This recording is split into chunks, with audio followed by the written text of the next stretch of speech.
Today I'm going to show you how to make this Moonglow table runner. I'm Kate with Confident Stitch, where we empower you to make the quilts, bags, and clothes you are truly proud of. This project is super fast and fun. It's just squares and rectangles, so I'm going to show you how to make it really quick. But the exciting thing I'm going to show you with this video is how to chain piece an entire quilt together. It's really fun, I think. This is part of our We Quilt This City Fall 2022 swatch set. And if you're a We Quilt This City subscriber, you'll receive a pack of 5.5-inch squares plus a piece of 13 by 18 inch wisteria solid fabric for the sashing. That's all the fabric you need to make the quilt top. You'll also receive the written instructions for this table topper. If you're not a We Quilt This City subscriber, you should be, but you don't have to be to make this. You just need 15 5.5-inch squares and then a piece of fabric that's 13 by 18 inches for your sashing. Let's get started. Cutting out this project is super easy. You don't have to cut the 5.5-inch squares at all, just leave them. The wisteria fabric you're going to cut into 14 1.5 by 5.5-inch rectangles and 8 1.5 by 6.5-inch rectangles. And then that is ready to go.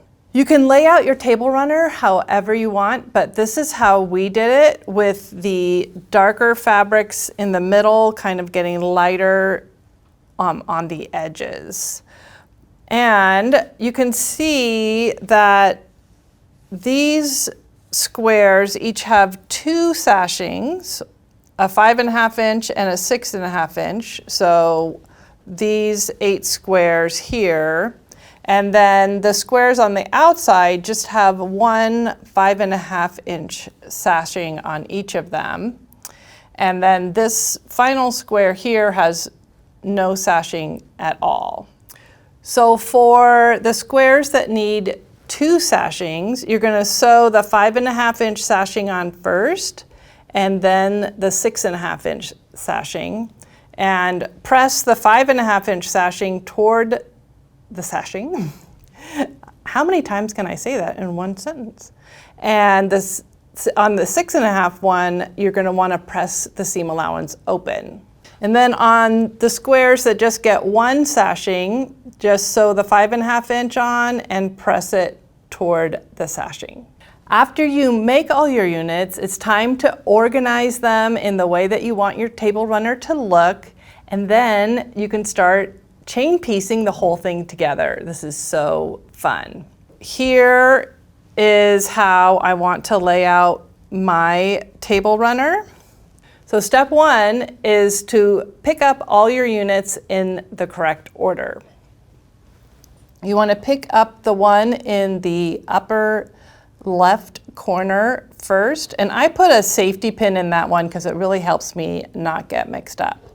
And you're going to put that on top of the next one, on top of the next one, on top of the next one. You're not doing any twisting or turning.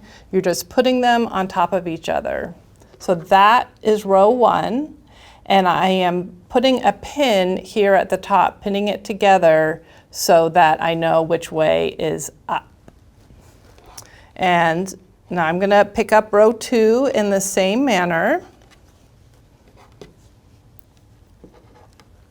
Put a pin so I know which way is up, and row 3 in the same way.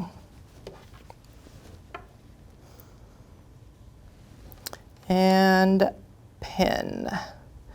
And then I'm going to stack row 1 on top of row 2 on top of row 3, and I'm ready to take these to the machine. Step 2 is to take your stacks of rows to the machine, and you want to lay them to the right of your machine. So there's row 1, here's row 2, and here's row 3.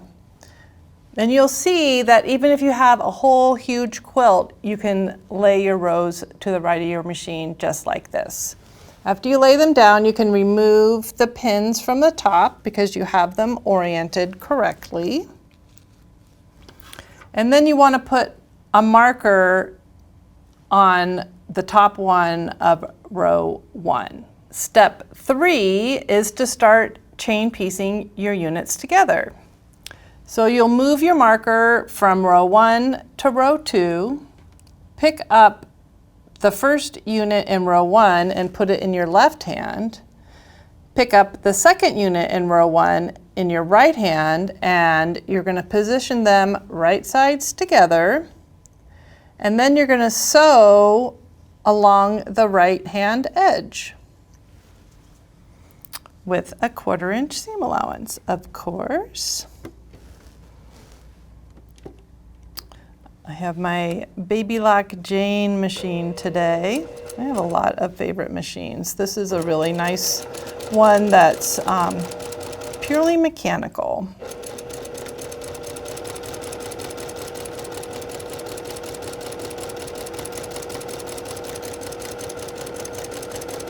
When you get to the end of the seam, stop and don't cut your thread.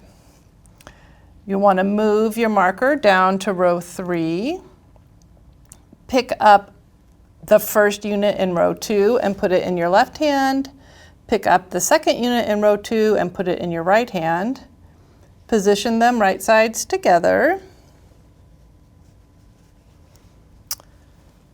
and you might want to pin to make sure that your sashings are straight.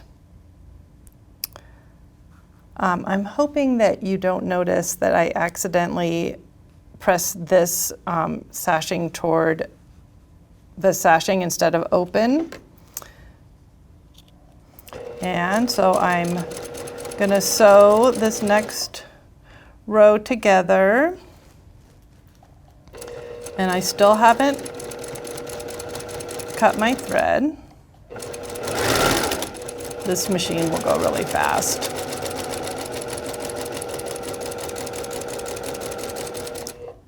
And now I'm going to move the marker back up to row 1 and pick up the first and second units of row 3. Put them right sides together and sew them.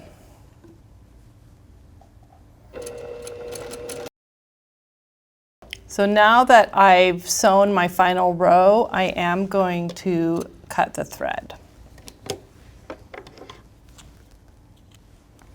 Step 4 is to press your seams alternately because I'll show you, you're going to be sewing these rows together eventually.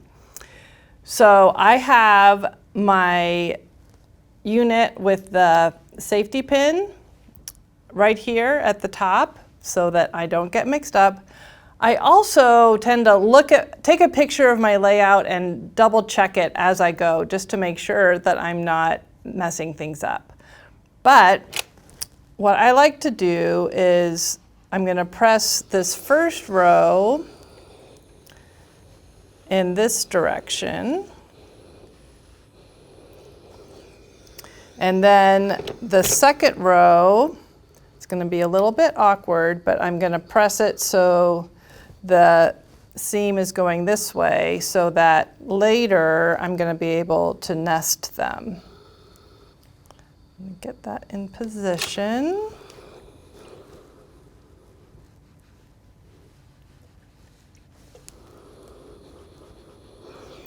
And then I'm going to press the third row in the same direction as the first row.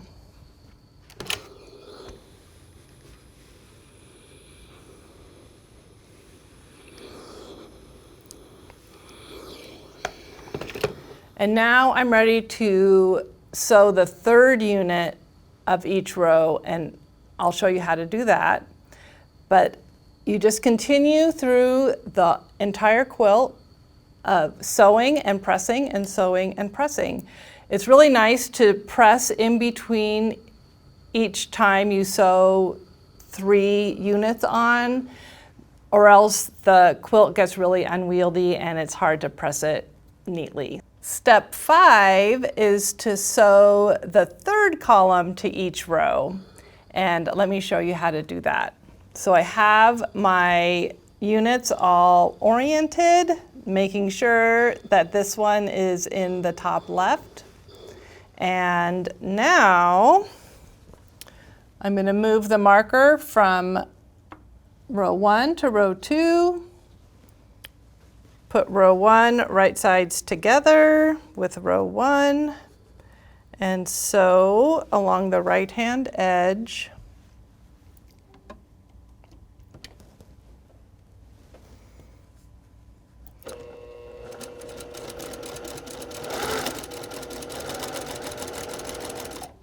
And once again, I'm not going to cut my thread.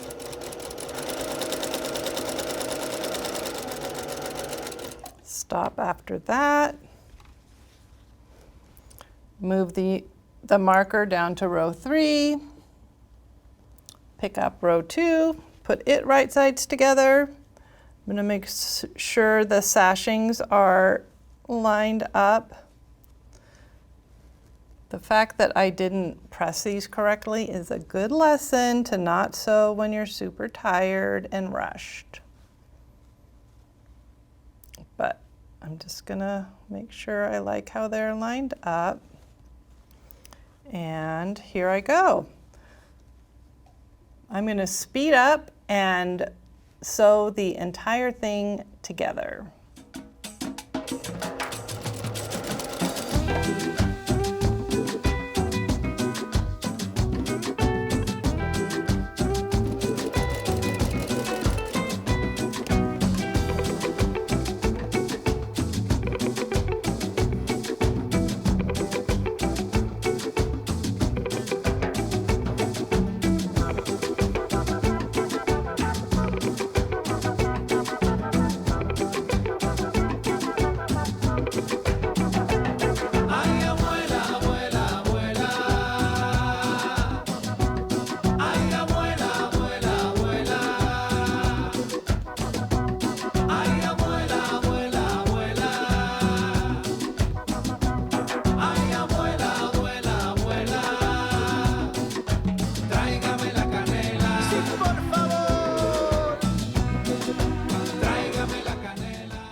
So in step 6, your entire quilt top or table runner is chain pieced together.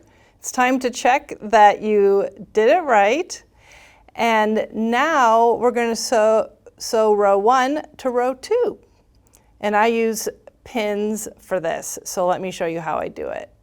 Step 7 is sewing row 1 to row 2. And I use pins and I make sure that my seams are nesting.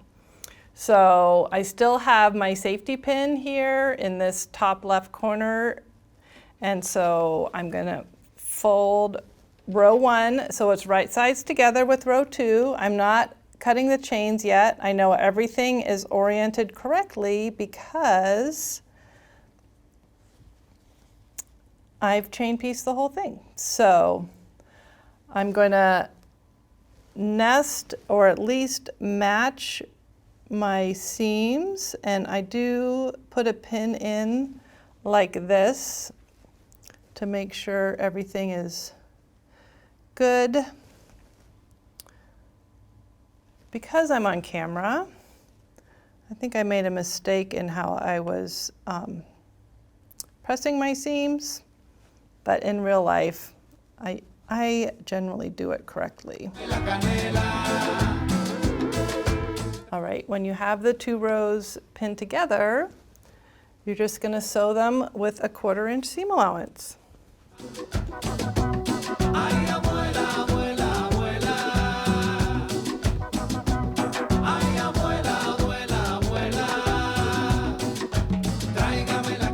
So step 8 will be to press this seam allowance open, which means you will need to clip your little chains at this point.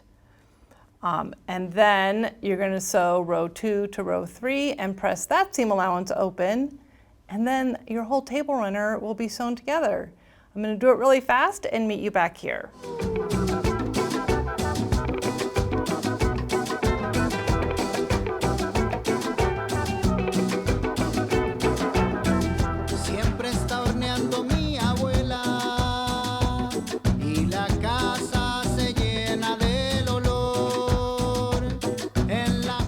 And your entire quilt is sewn together.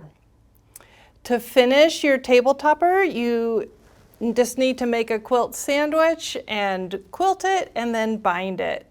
I used insole fleece for the inside of my table runner so that I could put hot things on it on my table, but you can use whatever batting you want. I also bound mine with the same wisteria solid that we used for the sashing, and you only need a 1/4 yard of fabric to bind it. This table runner is part of our fall 2022 We Quilt This City swatch set. To learn more about We Quilt This City and its companion program, Garment for You, you can click the link in the description below. I'll also include a link to subscribe to our newsletter. If you enjoyed this video, please like it. And if you want to learn how to make quilts, bags, and clothes you are truly proud of, you should subscribe to our channel. Thanks everyone, and bye for now.